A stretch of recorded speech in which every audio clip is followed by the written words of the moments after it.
The Remington shotgun trembled in her grip as boots thudded on the old porch boards. 2 riders, maybe more. Grace backed against the log wall, Emily's faded shawl draped nearby like a forgotten whisper. "We know you're alone in there, sweetheart." 10 years. 10 years Wyatt Harlan had survived solo on this Montana spread, loyal to his late wife's shadow until last month when her sister showed up at his gate with eyes like storm clouds and troubles that could unravel them both. Now those eyes aimed down the barrel, waiting for the man who'd vowed never to feel again. The door buckled inward. Would he make it back in time? And what would their tangled passion cost? The year was 1892, and the Montana Territory was still raw country for men who staked their lives on horses and endless horizons. Wyatt Harlan fit right in 6'2" of sun-baked muscle and buried sorrow, running a herd of Mustangs across 50,000 acres of rugged grassland. His palms spoke volumes, saddle blisters, branding scars, the rough edges of a guy who'd built his world once with dreams and again with sheer grit. Emily had passed a decade back, thrown from a spooked horse during a spring roundup. He left her belongings untouched, the red scarf on the hook, her silver comb on the bureau, still tangled with auburn threads. The bed they'd shared stayed empty under blankets that carried hints of sage and loss. Neighbors' wives dropped off casseroles. Their daughters lingered at fence lines with hopeful smiles. But Wyatt Harlan had loved deep once, and when that love shattered on rocky ground, part of him broke too.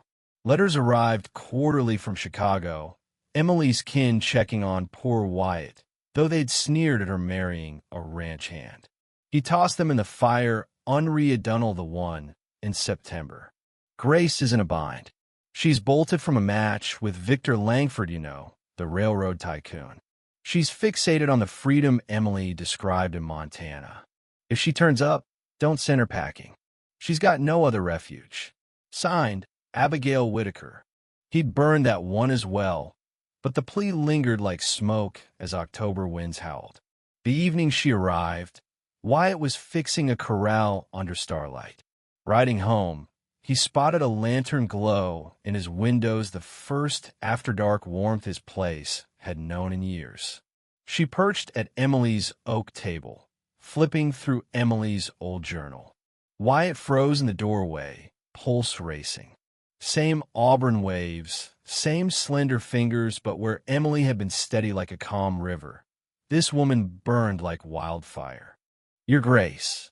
She glanced up, her eyes gray where Emily's were green. Different, yet echoing. "Sorry for barging in." The latch was open. No need for locks out here. He entered, suddenly aware of his dusty chaps, his trail-weary stink. "Your folks are fretting. My folks traded me for stock options." Her tone had a bite Emily's lacked. "Victor Langford promised rail shares for a trophy bride. I'd rather starve in Montana than rot in Chicago." Frost tapped the panes, the kind that could bury roads for weeks. "Storms brewing," Wyatt said. "I know." She shut the journal. Emily wrote about Montana blizzards, how they could end you if you weren't tough, or redeem you if you dared. What had Emily shared about this life? About him? And why did Grace Whitaker make his chest tighten like a noose loosening? She was hopeless in the kitchen, charred biscuits, watery stew, and almost torched the place fiddling with Emily's cast-iron stove. "City slicker," Wyatt grumbled, scrubbing her mess. "I can adapt." Grace stood framed in the doorway, Emily's apron over her city gown. The sight punched him in the gut. Emily adapted, didn't she? Emily was built for it. He couldn't elaborate that Emily had been soft sunlight, Grace a thunderclap, that Emily eased in a ranch life while Grace battled every inch. But she was tenacious. When he caught her at dawn in the stable, fumbling with a mare's reins, something stirred. Like this. He stepped behind her, his rough hands guiding hers on the bridle. Firm but careful. She smelled of lilac and resolve. When she leaned into him briefly, Wyatt's breath hitched. "There," she murmured as the bit slid in. "Got it. You did." He pulled back fast before temptation won. The norther slammed in days, later gales that wailed like banshees, snow blotting out the world. Wyatt tallied half his horses gone, scattered in the whiteout. Heading out for him, he told Grace, yanking on his oilskin. "In this, you'll freeze solid. They're my everything." But she was already grabbing Emily's wool coat, jaw set in that familiar stubborn line. "Then I'm with you." "No way. You need backup, and I need to earn my keep." Did she belong? And what wreckage would follow if she did? They tracked the herd to a gulch 3 miles out, half frozen but breathing. Herding them back, Grace's teeth chattered, fingers numb. Wyatt stoked the hearth and brewed whiskey-spiked tea. She huddled in blankets, shivering. "Thanks," he said softly. "For what?" "Not quitting." She met his gaze over the mug, and for a beat, he saw Grace not Emily's echo, but a fighter, fierce and real. Is this what Emily felt? This fits in. Emily never fought for it. Maybe that's why I'm staying to claim what she didn't. The words crackled like the fire. Wyatt bolted up, fleeing to solitude. But that night, in his empty bed, he strained for her breath next door, wondering how companionship might feel after a decade's void. When her sobs filtered through quiet, Hidden clenched his fists. Some fights were solo, he convinced himself. The Outlaws hit on a Wednesday while Wyatt was in town for wire. Grace spotted them from the window, 3 riders slinking up with predator ease. She'd seen their ilk in Chicago, thugs who grabbed what wasn't theirs. Emily's journal warned of them drifters hitting lone homesteads miles from law. She snatched the Remington from the rack, hands quaking as she loaded shells. She'd never squeezed a trigger. "Anyone home?" The leader's voice oozed fake charm, like a con man's pitch. Grace stayed mute, hoping they'd ride on. They didn't. The door splintered under a boot. The big one sauntered in, hat tipped mockingly. "Well, hello, darling. All by your lonesome." His leer crawled over her. "Husband around?" "Left town," she forced out, steadier than expected. "Back tomorrow. Plenty of time." The second appeared, wiry with a jagged scar across his cheek, twisting his grin ugly. "We can keep you company." The shotgun weighed like lead. "Back off." "Or what?" The leader chuckled. "You gonna blast us, missy? Bet you couldn't hit a barn."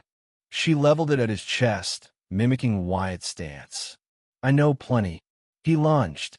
The blast roared, buckshot shredding the wall by his ear. They halted. "Next one center mass," Grace said, pumping the action like she'd seen Wyatt drill. "Your call." For a second, doubt flickered in their eyes. The leader's gaze weighed her shake the odds. Then he smirked. "2 shells left, honey. Think you can drop us all?" They fanned out. Grace retreated to the table, swinging the barrel. "Easy now," Scarface cooed. "No one gets hurt if you're friendly." "Real friendly," the leader echoed, hand on his holster. Grace fired again, clipping the leader's arm. He yelped, slamming back, blood blooming. "1 shell," Scarface snarled, drawing his revolver. "You winged Butch, you witch." Her aim wavered, terror surging. This was at death staring back. The door crashed open. Wyatt stormed in, 6-shooter drawn, eyes scanning. Grace cornered, blood on the floor, Scarface aiming at her. "Drop it." Cold steel in his voice, the tone of a man who'd faced down worse. Scarface paused. Wyatt's shot barked, shattering the thug's hand.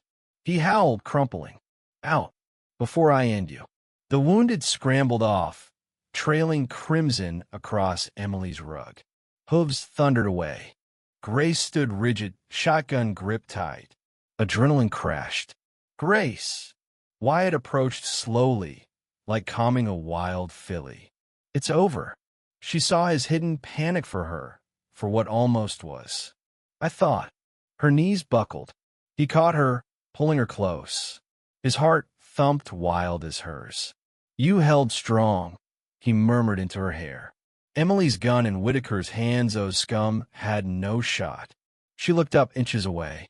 Lines etched his face, gray flecking his beard. Electricity sparked. This was the brink they knew it. Wyatt. Her whisper shattered his walls. 10 years of isolation, of honoring Emily's grave, of swearing off the ache. But Grace was here, vibrant, gazing like he was her anchor. He kissed her soft at first, a test met with fire. Then urgent, starved. She tasted of tea and defiance, fingers clutching his shirt. Wyatt forgot the world, backing her to the table, lips trailing her throat. She arched, gasping his sound like thunder in his veins. His hands fumbled her buttons, hers tugged his belt. Madness, betrayal. Yet, right at dawn, her blouse fell, skin pale in firelight, chemise clinging. Beautiful, bold, craving him. Wyatt reached and froze. On the shelf, Emily's tintype stared, eyes eternally kind. His wife, his heart's first claim, gone in this room as he held her, vowing forever. Guilt slammed like a stampede. Can't. He retreated, ragged breaths. Lord, I can't. Grace's expression shattered. Wyatt, this is Emily's home. Emily's. He choked on husband. She redressed, trembling. I get it. Can't rival a phantom. She brushed past to the bedroom, the door shutting like a coffin lid. Wyatt paced the wrecked kitchen, control in tatters. Wind battered the house. Inside, silence bled. Emily's photo beamed unchanging. Some vows endured, but what went past chained now. Desire versus duty, a ghost blocking living souls. By dawn, Grace vanished. Her note, crisp, 3 sentences. Thanks for the glimpse of Emily's peace. Sorry I wasn't here. Stage leaves Billings at midday. Gee. Wyatt stared, kitchen chilled, fire dead.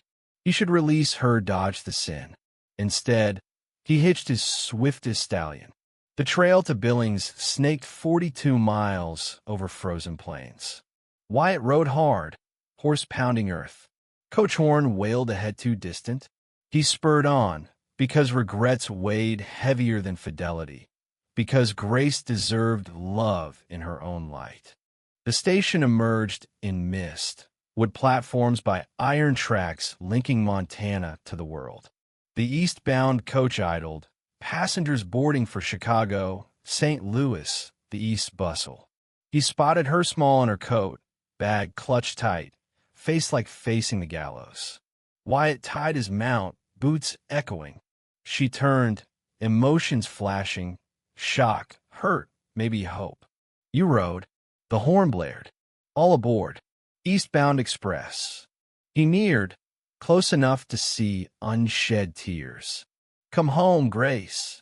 The conductor shouted stops. Chicago, points east world of tycoons. Arranged fates, scripted lives. Wheels groaned, the coach inching. He extended his hand. She eyed the departing ride, his palm. Montana's vast blue promising hardship, growth, love earned slowly like trust. She grasped it. The coach rattled off, hauling others' destinies. Wyatt and Grace stood linked, watching it fade. She smiled, not Emily's serene one, but hers, fierce and true. Took me forever to see. I wasn't fleeing, I was chasing this. They mounted together, 2 against the sprawl. Above, Montana skies rolled endlessly, ripe with storms and promise. What do you think about Wyatt and Grace's story? Was their romance a betrayal of Emily's memory, or a chance at healing? Drop your thoughts in the comments below, take a stand, share your view. I'd love to hear where you land on this debate.